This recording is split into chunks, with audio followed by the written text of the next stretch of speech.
तुकाराम मुंडे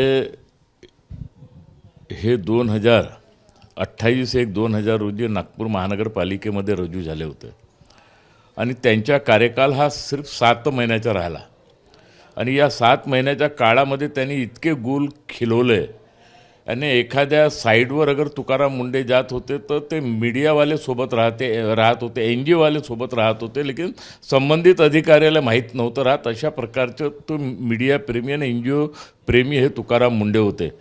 त्या दरम्यान यांनी स्मार्ट सिटीच्या अंतर्गत त्यांना मुख्य कार्यकारी अधिकाऱ्याच्या चार्ज नसताना त्यांनी बेकायदेशीर कायद्याचे भंग करून एका कॉन्ट्रॅक्टरले 20 कोटी रुपयाचा चेक देण्याचे प्रकरण त्यावेळेस उजेडात आलं. चेकवर स्वतः त्यांनी सही केली आणि म्हणून हे सगळं प्रकरण लक्षात आलं. तर त्यावेळेसचे आपले माजी महापौर संदीप जोशी आणि सत्तापक्ष नेते संदीप जाधव यांनी सदर पोलीस स्टेशनमध्ये पुराव्यासहित तक्रार दाखल केली आणि त्या तक्रारीवर त्यावेळेस उद्धव ठाकरे हे राज्याचे मुख्यमंत्री होते, अनिल देशमुख राज्याचे गृहमंत्री नागपूरचे होते, म्हणून हे प्रकरण त्या काळामध्ये ते दाबण्यात आलेलं आहे. परंतु त्याच्यावर FIR दाखल झालेला आहे. त्यानंतर त्या 2 स्मार्ट सिटीच्या महिला अधिकाऱ्यांनी जे इनलिगल फाईलवर ते सही करण्यात त्यांनी नकार दिला होता, त्या दोन्ही महिला अधिकाऱ्याला त्यांनी आपल्या चेंबरमध्ये बोलवलं, त्यांना टॉर्चर केलं, घाणेरड्या शिवा दिल्या.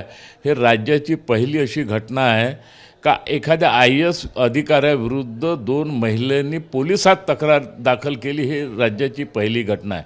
परंतु दुर्भाग्य असं आहे का त्याच्यावर बी ॲक्शन झाली नाही.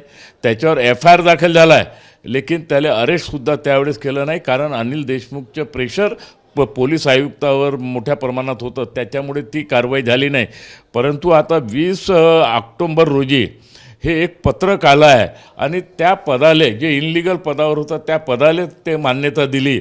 आणि जेव्हा मी काल मंत्रालयामध्ये होतो, संबंधित अधिकाऱ्याला भेटलो, तर हे अशा प्रकारची मान्यता मुळातच देता येत नाही. ही बेकायदेशीर आहे. कारण त्या फाईलवर असं नमूद केलं आहे का एखाद्या अधिकाऱ्याने त्यांना सांगितलं होतं का तू हे काम पहा, तर असं कधी आदेश होत नाही. अगर ॲडिशनल चार्ज द्यायचा असेल तर संबंधित असलेल्या नगरविकास विभागाचे जे अप्पर मुख्य सचिव असेल त्यांचे आदेश लागते, त्याच्यावर नगरविकास मंत्र्याचे आदेश लागते, तेव्हा त्या ठिकाणी त्यांना देण्यात येते. परंतु ही बेकायदेशीर बाब त्यांच्या हे सगळे प्रकार केला आहे. अधिकाऱ्यांनी त्यांना वाचवण्याचा प्रयत्न या ठिकाणी केला आहे आणि म्हणून आम्ही आता विधानसभेमध्ये मी आणि प्रवीण दटकेंनी मिळून आम्ही लक्षवेधी टाकली आहे आणि याच्यावर सखोल आम्ही त्या ठिकाणी चर्चा करणार आहोत.